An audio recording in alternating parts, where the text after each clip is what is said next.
Today on Peaking, I'm joined by Bob Witkow, a Denver-based founder, cancer survivor, and the driving force behind Emet Surgical, a startup building software that's reshaping how surgeons operate. I actually met Bob at Denver Startup Week back in October of last year and was so excited to get him on the pod. He shares his story behind the pivot from hardware to software, how personal health challenges led to building a company focused on surgical precision and better patient outcomes.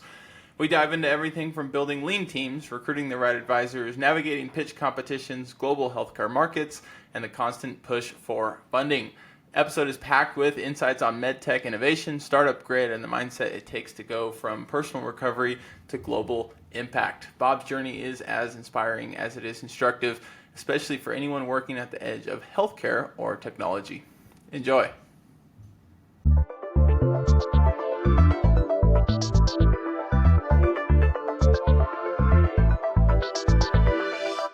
Welcome to Peaking.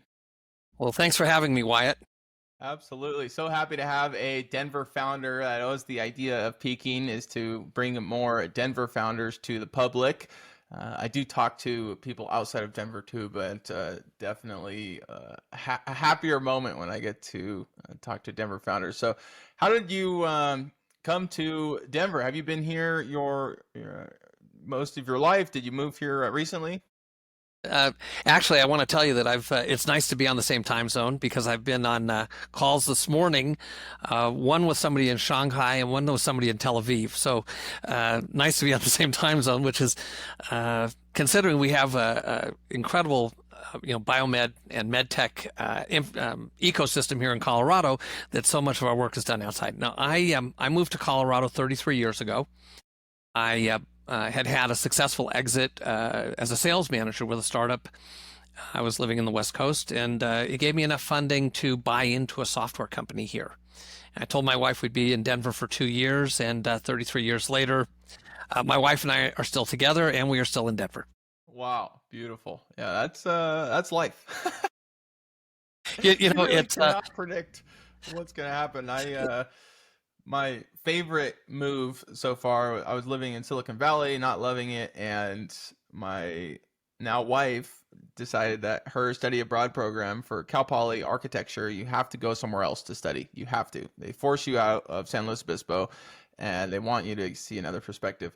And so she says, "I'm going to Munich," and we're still dating at the time, and I'm like, I kind of want to go. Is that okay? Is this too early for that type of move? And she's like, I think it'd be fun. And so I sent her a one-way ticket receipt, and she goes, "Oh, okay." yeah. So, Listen, you have to roll with the punches. yeah. Is a good way to say it, and and embrace what life brings you. Yes, certainly. That was just 1 year. We didn't stay for 33, but still probably, I don't want to say number one favorite year, because you can't rank things as number one. You want the best is yet to come, is the idea of this pod as well, peaking. But definitely one of the best years of my life. So much fun, and happy to be in Denver now too. We moved to Denver because of we felt it was most similar to Munich of the cities in the United States, just in terms of proximity to the mountains and a beer culture and a fun environment. And it's Beer is definitely not Munich, but it's got a lot to love. Well, beer is always good, and Emet Surgical is headquartered here in Colorado. We do a lot of our work in Tel Aviv, Israel, and it's there's something to say for having experiences that are in different locations and learning from different people. And I think I'm an old guy running a startup, and those life experiences, whether they're different kinds of academia, different kinds of business, different locations, put a sort of a color around a business that is makes it broad, makes it interesting. Yeah, I couldn't agree more. I think I learned more that year than any other, just perspective wise. You really see things Sure, exactly. a larger lens. I've talked about it ad nauseum on the pod already, but So Emet Surgical, let's talk about it. You obviously talked about being a sales manager, working in software. Tell me about the origin story of Emet Surgical. Sure. So I actually started my career. I'm a law school dropout. I went exactly one day. My two older brothers are lawyers, and I said, called them up, this is not for me. And they said, no, it is not. And I got lucky and I got into a management training program that the multinationals used to do, and they don't do anymore. And it's, I think, to the detriment. But when I got out of school, a great job was to go to a management training program at IBM or Xerox or J&J or one of the other companies.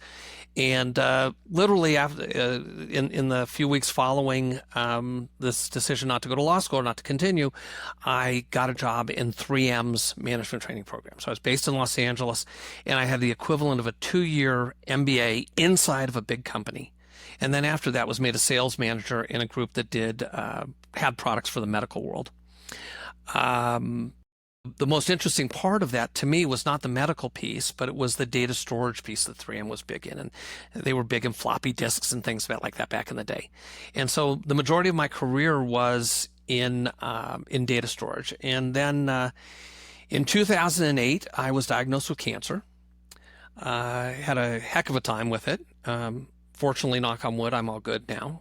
My co-founder also is a cancer survivor. And, I think if I look at all my successes over the years and the things that I did, it was asking questions. Yeah, the success came from asking questions, not being, if you're a sales manager or salesman, you've got to be a little bit of a know-it-all, but you really do have to ask the questions and understand. Craig and I, my co-founder, went to our surgeons. Why are these things happening? And we got some pretty forthright answers and came up with a product idea, and we founded Emet Surgical. Emet is the Hebrew word for truth, and the first product we came up with was a mechanical device, which we called True Margin, and it was to help surgeons and pathologists communicate with one another, because the surgeon's looking at, let's say, a tumor inside the body, pathologist is looking at it outside the body, but we need to get them truly on the same page. And that was the genesis of Emet Surgical. We have evolved and pivoted since then, but that was how we got started. Absolutely. And then in the intro, I talk a little bit more about the product. I definitely want to get into it more, but this is another product of founders I've talked to that seems inevitable. This will be a product that is used. This will be a software that is used. Yes. Whether or not yours is the one that makes it to market, we hope so, but it will happen. AI vision, computer vision for diagnosis, for even just an assistant. It doesn't need to replace the doctor. It will come to fruition. You will have these in every hospital. Whether it's a hardware device or a software or part of the robotic surgical arm. So go ahead. I'm sorry. So we actually, this is sort of the pivot is the interesting piece here. We started building this device-based thing. Terrific idea. Couldn't raise any money on it, which is a minor problem if you're running a startup. But then we got to the point of getting into the FDA approval clearance cycle, and ran into challenges with sterilization, and it's a complicated process. And my light bulb moment is I wake up in the middle of the night and I think, what doesn't need to be sterilized?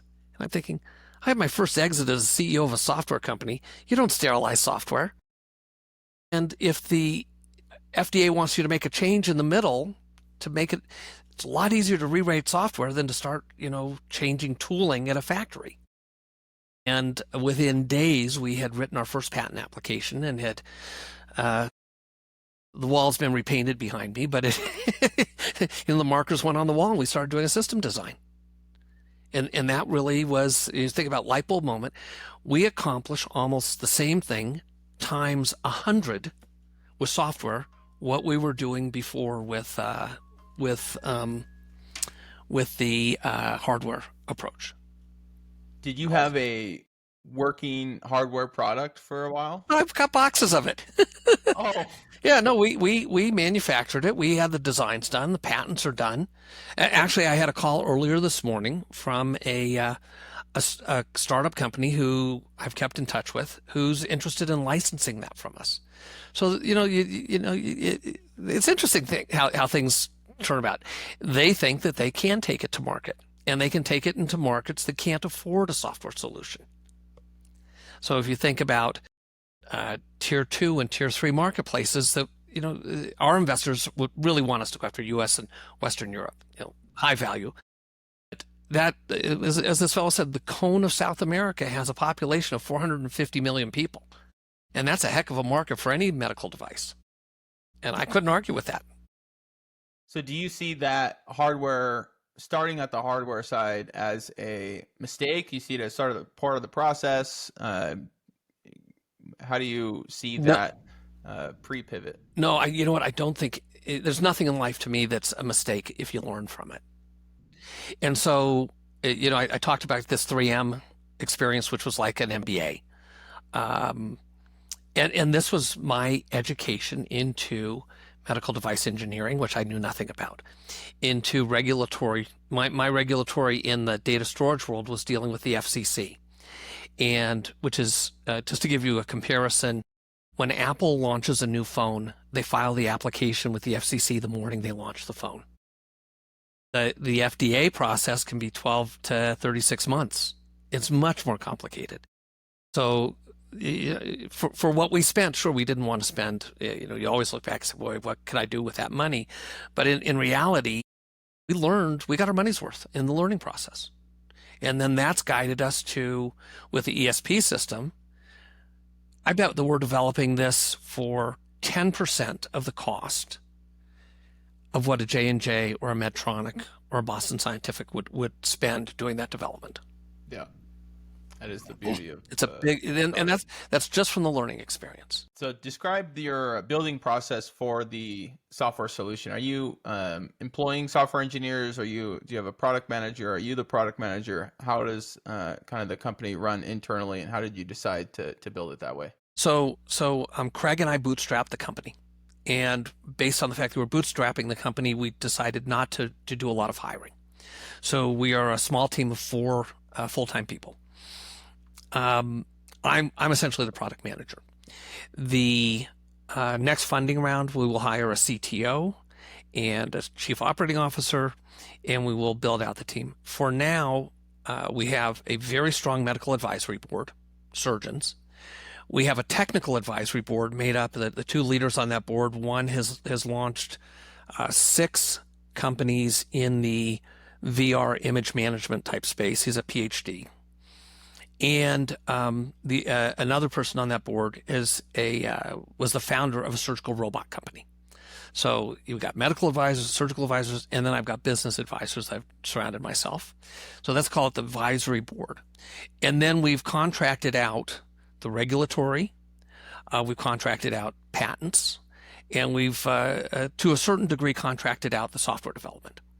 And that model has served us well in getting to where we are, where 3 weeks ago we demonstrated the core technology at a conference in Tel Aviv, and that core technology runs in real time. Examining the video stream from the surgical camera, from a robot or a scope, and identifying anomalies that are suggestive of cancer. And that's just a huge breakthrough. And you think we did it with 4 people and a bunch of advisors in 3 years, and of course the contractors and consultants that we hired outside. So that's been our model. We will transition as we start getting ready to file regulatory applications, go into clinical studies and so on. That we'll have to beef up the team internally on that. Yeah, for the audience, surgeries are often done with a huge incision, and they peel back or pull back or hold back, clamp the skin and whatever else they need to move, and they do the work that they're trying to do. With robotics, surgery has become arthroscopic, is an often a term you hear, and they just make little incisions, and the robot can go in, and it has a camera, and it does exactly what you need to do. but the scope, the vision of the doctor is only what comes through that feed. Yeah. You're really not seeing much else. So, And we look at that, and you mentioned arthroscope. I've had my knees scoped, and that's the kind of scope they use on a knee or a shoulder. About 1985, just about 40 years ago, the first laparoscopic surgery was performed to remove a gallbladder. And a laparoscope is just a form of, just to make it more complicated, because everything in medicine is a form is a form of an endoscope. Okay.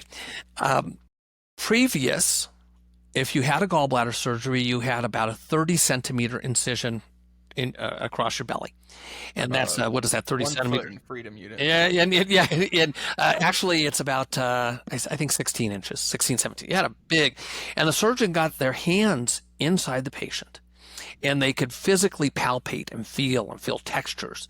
They could see, and they could even smell. And they used all their senses. So they had, let's call that the macro view. They had a big wide angle view. And the way the mind and research we did found that when you're looking at a big screen, so in the operating room, that's a 60-inch top of the line Samsung monitor, you'd really like to have in your house for the Super Bowl game. But anyhow, it's in the operating room, sometimes a couple of those. And the surgeon is very, very narrowly focused on where the tools are. And the tools may be 2 centimeters apart, an inch apart, and they're not seeing what's in the surrounding area. So we say now the surgeons have transitioned from a macro view to a micro view. And boy, you don't want to have that 17-inch incision if you can help it. The healing is faster, the likelihood of an infection is dramatically reduced. But just like with everything else, when you have enhancements or improvements, some little things pop up. They think, oh, we should have thought about that. And one of those things is that it's just the way the mind and the eyes work together, that the surgeon is not seeing what's going on in the periphery. And that creates an opportunity. I wouldn't say it has created surgical problems, but some have not been solved. That's what creates the opportunity for us. And then the ESP system, which ESP stands for Enhanced Surgical Precision, although some surgeons call it extrasensory perception, because we're looking outside their frame of reference and highlighting, call them anomalies or serious conditions that we think they ought to take a look at. And we don't tell surgeons what to do either. We're just, highlighting it for them. They've gone through the training. They've got the experience. We're just highlighting what they might not have seen. And it's a lot like when you're driving a car and you turn on your turn signal and it goes beep, beep, beep because there's a kid in the next lane on a bicycle. And it's just telling you, hey, take a look out the window. It's not telling you not it's not stopping you. I guess maybe some of the newer systems are. In our case, we're just giving that surgeon that little bit more information. And how do you, or did you train the model? Is it just loaded in millions of pictures? Well, we started off, started with research, identify the problem, look for, this underlying problem, the macro versus the micro vision. And then we started, from there, we went and did research on what are the sort of call them surgical problems, and also the business case to solve those problems. And from then we went and we don't have any researchers on our team, but I worked in over the years, did a lot of patent licensing. So I went to some patent databases and found a patent that the University of Minnesota was offering for license. And that patent it involves identification of cancerous tissues by means of 4 different algorithms that do vision analysis. So that's the foundation of the software, are these 4 algorithms. Then surgical video to train the system came from some hospitals we have developed relationships with, U.S. and in Israel. And the first database of cancerous tissue images to compare was an open source library from a university in Strasbourg, France. So a lot of this stuff is, we got very creative and tied it all together. And like I said, we demonstrated it in real time working 3 weeks ago.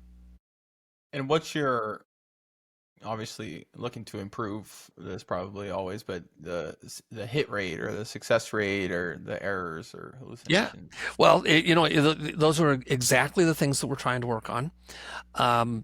One of the things that we're dealing, so we and I'll give you an idea of we compete obviously against how many startups are out there and how many big companies.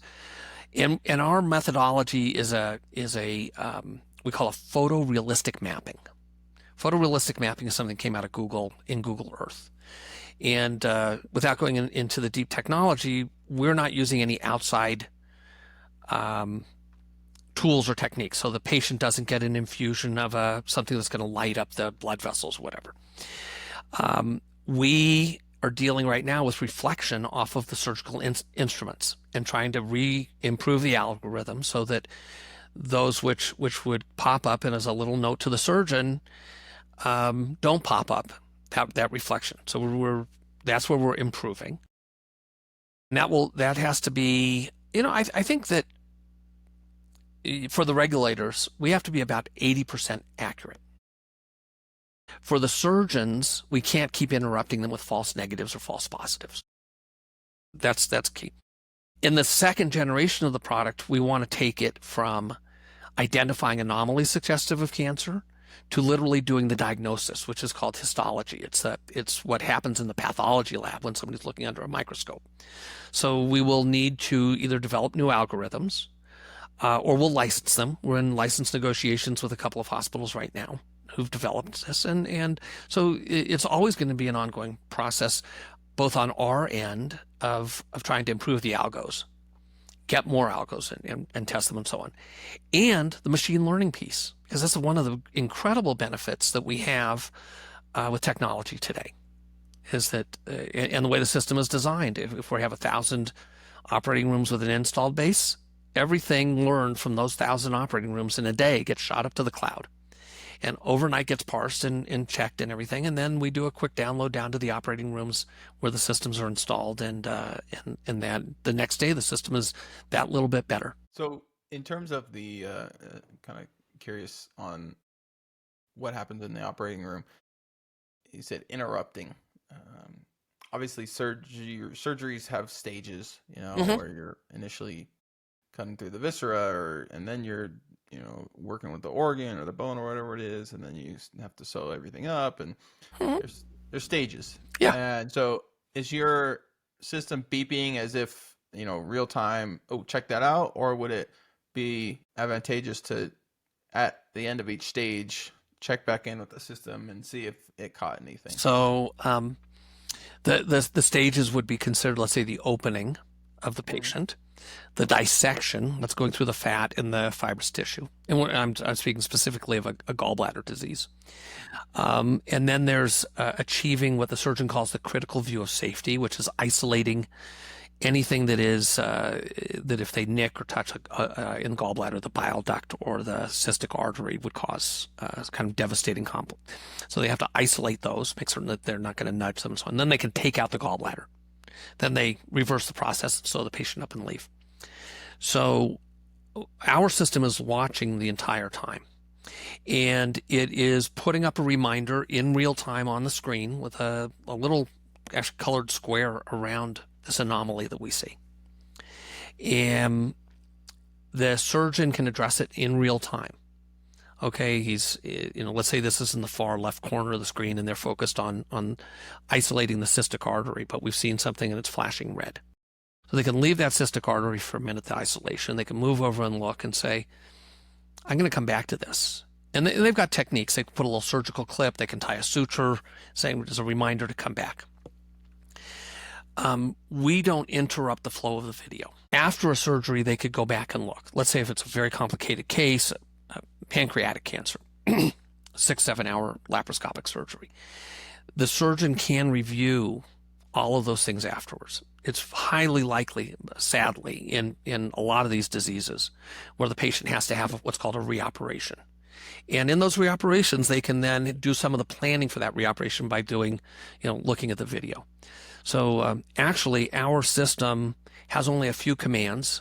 And there's no keyboard or anything like that. It's a voice command from the surgeon, which is kind of images on, images off, just in case our images get in the way of what they're working on. So, I think that gives a good flavor of how it would be used. Yeah, definitely. I think a lot of my audience is interested in the company building aspect as well. Obviously, I think it's super fun to talk about each individual product, but specific to your company building efforts, do you have a company building belief that others might disagree with?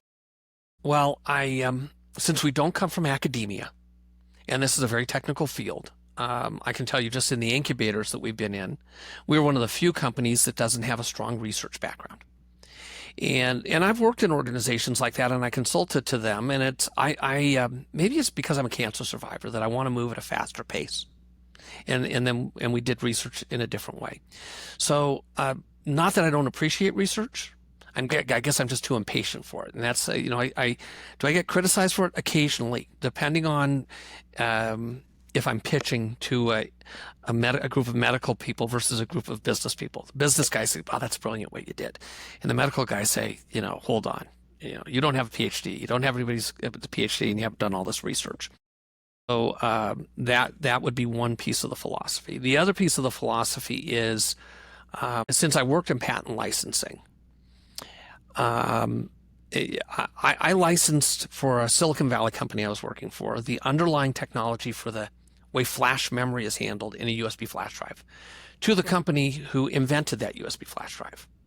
And they shaved years of R&D off of their timeline and cost for that R&D, and got to the market before others who were working on on portable data. And they got a multi-billion-dollar exit out of it. So I take that same approach. I'm looking for patents which are issued. I know what the claims are. I can build my brick wall of IP protection. And like I mentioned with this University of Minnesota patent, we can apply those algorithms. The day before I finished licensing the thing, we were already testing the algorithms. And so that's a different model, very different approach than a lot of companies which want to build up a lot of the core IP themselves. So we license this core IP, and then our IP is kind of the wrapper that makes the system out of it. And it's a different model. I especially like it because it's fast and I can budget. From my perspective, research projects. I had consulting clients back in the day who are started 15 years ago who are still researching today. And okay, that's all well and good, but that doesn't work for Bob Witkow. Yeah, no, I hear you. And what are in terms of struggles and successes, recent wins? Obviously, you had that conference, which I think is super fun to talk about and was fun to follow on LinkedIn. What are some recent wins that you guys have? So the struggle is always with a startup is and I say it this way, competing for funding, because every VC who's worth anything is getting 100 business plans on their desk every day. And so that's like the biggest challenge is attracting attention. But the wins, they say about startup CEOs that we go from suicidal to excited and exhilarated about every 20 minutes on a cycle like a metronome. Yes. We know it. Recent wins have been first of all the recognition. I got invited to participate in a tier 1 incubator last year, and from that tier 1 incubator we were the number 1 in our cohort. And actually, I'm having lunch today with a venture capitalist who saw me do a presentation from that. So the win multiplies itself. You want to be less suicidal than optimistic and enthusiastic, and so that opportunity. From that, we got invited to then a mentoring program, and that's where in day one, we were the only company that was not coming out of academia, and by the end of that program, which was 4 months, I got everybody else coming to me and asking, "Could you consult on this project for us? Because, we want to get out of the academia research cycle." So, there's sort of validations as you go along the line, and then we were recognized by an organization called the Israel Innovation Authority, which is a lot like the National Science Foundation in the U.S. Does a lot of funding of startup. And they invited us to participate in this conference, which is called Biomed Israel 2025. And it gets about 5,000 people from all over the world, medical professional investment. And simultaneously, they asked us to apply for a pitch competition. So I got the invitation. Great, we're getting excited. We're going to demonstrate, and then we're getting closer to being able to really demonstrate something real. And then all of a sudden they made a telephone call, and Bob, you're one of 6 finalists to pitch on this competition. Now, we didn't win. We were one of the runners up. But I have to tell you, to be on the stage with people who are, I'm a business guy. I dropped out of law school, one day. These people are geniuses. And I get up on the stage and I'm thinking, man, that's validation. So, these are all wins that add up to each other. And now, in the 3 weeks that I've been back from that conference, I had a VC call this morning. I have a VC call, a VC lunch, and we're getting attention. So, it's also like a tipping point moment for us. How did you, or actually, who won? What was the product? Oh my gosh, amazing product. So it hit close to home. So my daughter was born, I want to say 6 or 7 weeks premature. Not so premature that she had to go to the ICU, but it's a pretty common problem. And you see, months and months of the child being in the ICU. And in our case, they say, well, the NICU, the NICU, correct. And they, there's a high likelihood if you get pregnant again that you will have another premature baby. And nobody wants to go through that twice. So this company invented a device, a physical device, to be used in women. It's easily implanted after a woman's had a premature baby, that in 98% of the cases, her next baby is full term, 9 months.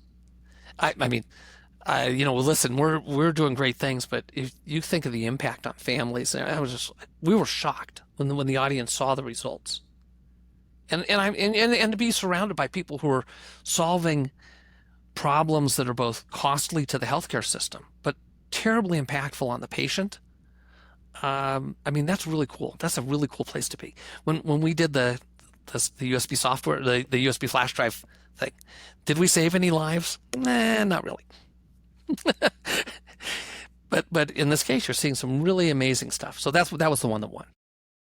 The purpose and the gratification you get from your work day to day definitely changes depending on what you're building or the services you're providing. Yeah, this is an impact company.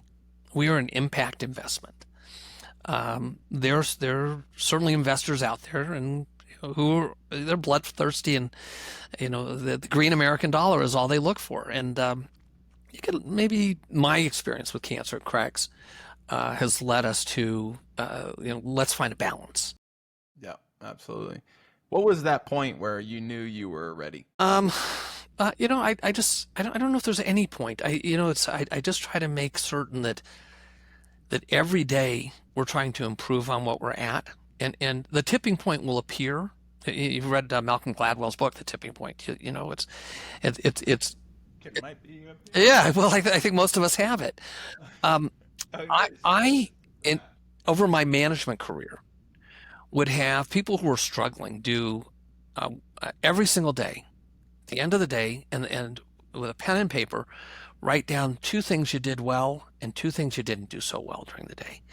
And at the end of the week, spend a half an hour, and it has to be done with pencil and paper because typing is it's too fast. Our minds move too fast. At the end of the week, sit down and spend a half an hour and see how you can build on those things you did well and how you can resolve those things you didn't do well.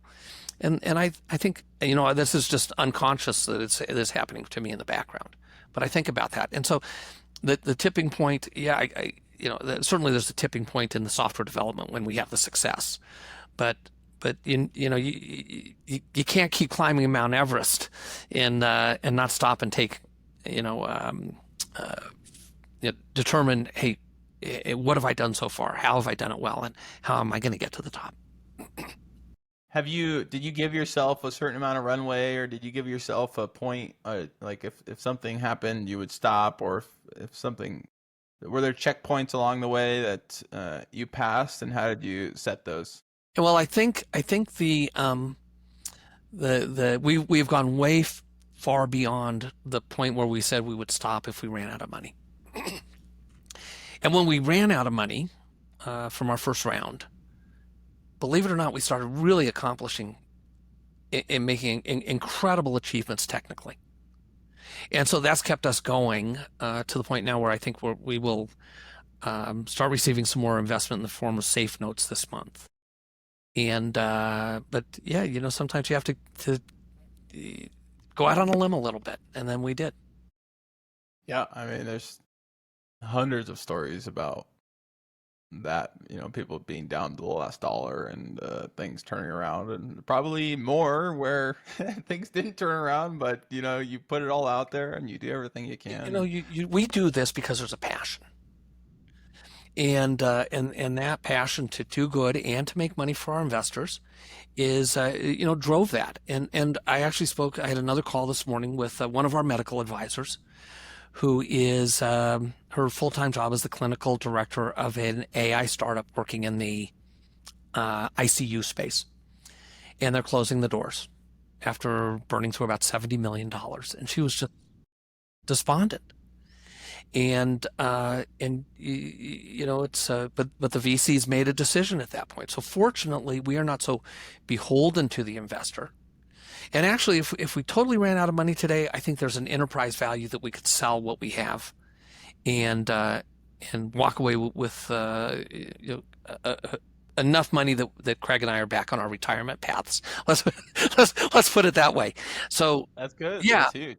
It is huge, but I think that these things happen. You have to be cognizant of it, and you just keep pushing forward. Yeah, Just I mean, push it's part of the forward. process. It's part of the capitalism, the system. Yeah, if you look at, I have some fun. Several times I've been invited to come into Denver high schools, and I do a little lecture on patents and creativity and thinking. And you look at guys who weren't inventors or were not educated, like Edison didn't know anything about physics, and he went through 100 light bulb designs before he found the right one. And what kept him going was wanting to be able to read at night. And you start looking at stories like that, and that's what I point out to the kids when I do my little lecture. And most of them get it. Tried to read his biography, and man, it's just so long and so technical. He was just a workhorse. That's just all he ever did. He didn't sleep. He slept like Yeah. 4 hours a night. But if you look at other really interesting, because I get this question, you're not a researcher. It comes, okay, I get it. I'm not a PhD. And I say, Alexander Graham Bell, no background in hearing, invented the telephone. Edison. The Wright brothers, they ran a bike shop in Dayton, Ohio. And you start looking at all these other, Nikola Tesla. We know Tesla, the name from the car, but also from electricity. He took a high school physics class. That was his education, but he had a hunger for learning and applying learning. And, so we kind of think along the same lines here. That's such an interesting thing people would be so nitpicky about nowadays, where the PhD is at your fingertips. Like anything anybody knows, you can look up. Yeah. And there's obviously an issue there when someone comes into the doctor's office and tells the doctor what they think they have, and it's like, okay, you're not a doctor. But dreamers and inventors are the ones that go way outside the lines. Scientists are rarely pushing the bounds. I would think, they're doing things within the rule book, within the rule set. I could be completely wrong there. No, I don't think, but I think medicine is unique. Medicine is unique because it is, you look at the training process and so on for doctors, and we do hear it a lot. But when I interview people, whether it's right now, we hire contractors and consultants primarily, but with our funding, we'll go out and start hiring. I'm going to look for people who not only think outside the box, build new boxes, and I want that creativity. I'd rather have to throw out 10 stupid ideas, or actually discuss 10 stupid ideas before throwing them out. And then a light bulb moment comes on that puts us, orders of magnitude above the competition, or something like that. What is a trait you look for in every new hire you make? Obviously, out of the box thinking you listed there, someone that doesn't think so Well, conventionally. Anything else you're looking for? yeah, it is the thinking and the process. So it's actually something I'm not good at. I'm a guy that bounces around. I can go from A to Z to Q to P and circular. But in a lot of tasks in an organization, I look for process guys. I look for people who are not going to let stuff fall through the cracks. And then I look for people who really I sense will be take personal accountability to getting the job done. And then finally, and it's interesting because when I interview, I truly interview on these topics. I check references for, can the guy do a spreadsheet? That's easy enough. But I also then, the last thing is the team fit. Is this person going to be a collaborator? Is this person going to make my team 1 + 1 = 3? And so that's been an approach I've taken for years in terms of interviewing and hiring. How reliable do you think your methodology is? Listen, and anybody any manager who hasn't made a mistake or 2 or 3 is lying to you. And I can think of, boy, back in the day in Los Angeles, I had a position. I was a sales manager at a computer company, and I hired a guy, and he just hit the cover off the ball as a salesman. And then my boss called me up about 4 months later, and he says, and I can't even remember the fellow's name. He says, I just fired him today. And I said, why? And he says, he was working for our competition at the same time. He had 2 company cars, 2 salaries, double the health insurance, and he was selling for our competition. Whoever could sell the product, so you make hiring mistakes, and you think, okay, well, that was one to learn from.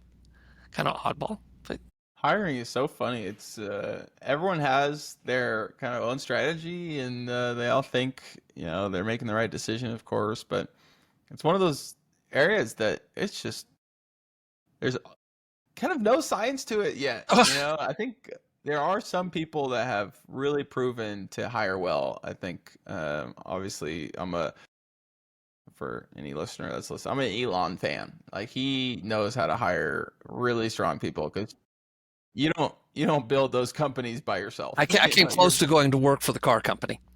Yeah. About over 15 years ago, I had a consulting business, and a fellow that I worked for in patent licensing had gone to work for Tesla as the general counsel, and he recruited me, and I went and interviewed and everything. And then funny thing is, about 3 weeks later, he decided he wasn't a good fit, and he left the company. So one of the things I think is really, really important still, and so frequently not done well, is checking references. Don't ask me for my references. I'm going to give you, my mother's going to tell you that I'm the greatest thing, of her 4 boys, the best boy of them all, right? So you really do need to look at the body of work, and to get your references that way. And I think that if I was going to say to any hiring manager, don't neglect that portion of the process. Yeah, that's been a key tenet of my recruiting from the day I started recruiting. It actually was required at my first recruiting company that I worked at, and you had to get 2 managerial references, and you attach those to the submittal when you sent someone over.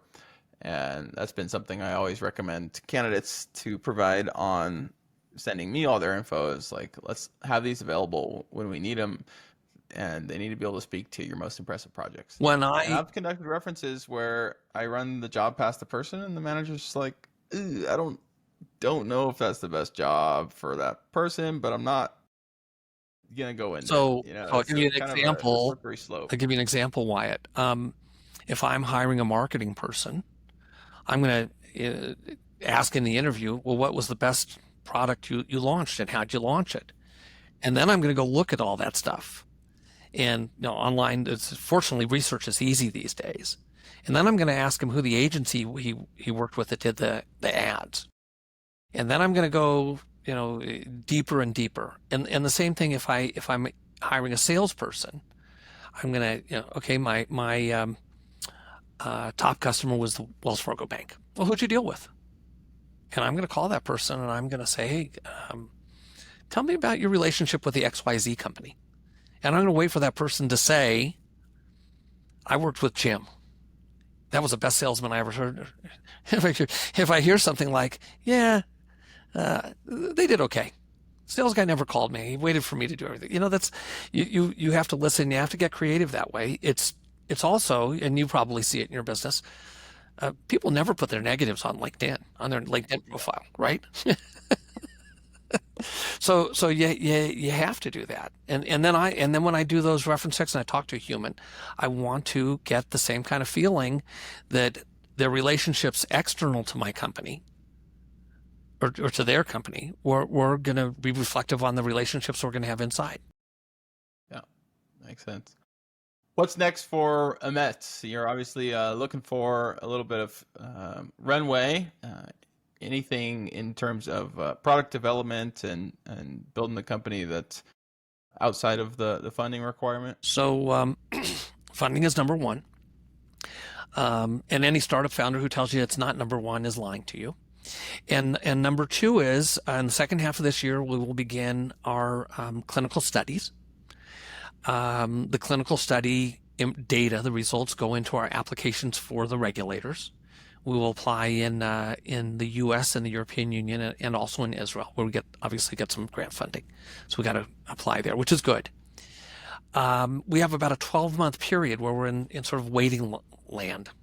We will do some R&D, but we will really work and refine our product launch methodologies and marketing, get that ready, because regulatory approval in the medical world is called a pre-marketing approval, and you can't market truly beyond what we're trying to do, really marketing to raise money, until we get those clearances. So when we hit the ground running, the day we get those clearances, I want to have that marketing program complete, tested, fail-safed, etc., so that we're not sitting around like so many companies go to launch a new product and it takes a year for them to get the first sale. So we got a lot of work ahead. We're going to be burning the midnight oil, but we have a good plan, and we know what we face, and it's exciting times. I got to tell you, that's to get from the point where the technology was proven 3 weeks ago to now seeing, hey, we really can go to market with a product in 19, 20 months. That's amazing. What is your ICP? Are you selling to hospital administrators or surgeons or the health systems? We have an interesting model. Another Bob Witkow's breaking the rules model. Our competition, what we can tell, wants to sell their product as $1 million or so capital purchase, and that's about a 3-year budget cycle. These companies are, the J&Js of the world, and even some of the startups have a lot of money for marketing, and I'm happy to have them do marketing if they've got a 3-year sales cycle. We've priced our, as we're doing our pro formas, at $10,000 a year as a license fee per operating room, and that's an operating expense. The surgeon can see our product at a conference, can read the published literature and peer-reviewed journals and say, what I saw is really bears, at the conference where you got a lot of salespeople, really bears out in practice. Surgeons are saying this thing works. I'm going to come home and I'm going to go see the CEO of my hospital and walk in and say, hey, I want to buy this thing. And I'm really hoping the CEO has seen the Johnson & Johnson salesperson. I don't mean to pick on J&J, but they are pricey, or Medtronic or any of the others. And say, oh man, but $1 million and all this, and they don't want to deal with that kind of cycle. And just say, 10 grand, I'm going to call purchasing and tell them to expect you. and I'll call the IT guy to get you the server they need in the operating room and go to work. So that's our sort of go-to-market model. We are very narrowly focused on we call integrated healthcare providers. So those are in the U.S., these are Permanente, and the VA are integrated healthcare providers. They own the hospitals, they provide the insurance, they employ the doctors. They're very interested in cost savings, and then I think we've got a cost saving solution. If we can find a cancer early, we can treat it for $25,000 versus later on, maybe it's $250,000 cancer. Okay, so that's our model. And outside of the U.S., that is probably the most common model. It's the National Health Service in the UK. It's what we call the Kupat Holim in Israel. And I was in Austria a few weeks ago. Their healthcare system, exact same way. So it's that integrated model. And we think with this lower price license, and believe me, we make good money on that, or we'll make good money. And then knowing who to sell to, who's, for profit, I hate to say it, like sick people. They can charge more money. It was my personal experience with cancer starting in 2008. But that's the difference between the for-profit and not-for-profit. And so that's how we kind of came up with our idea of how we're going to go to market, how we're going to convince the surgeons. We'll demonstrate at conferences, and we will the doctors who are going to do our clinical studies in the second half of this year. The reason they're doing that is they've committed to write these peer-reviewed articles. So that's all ties together, and that makes, we think, for an effective go-to-market plan. Last question: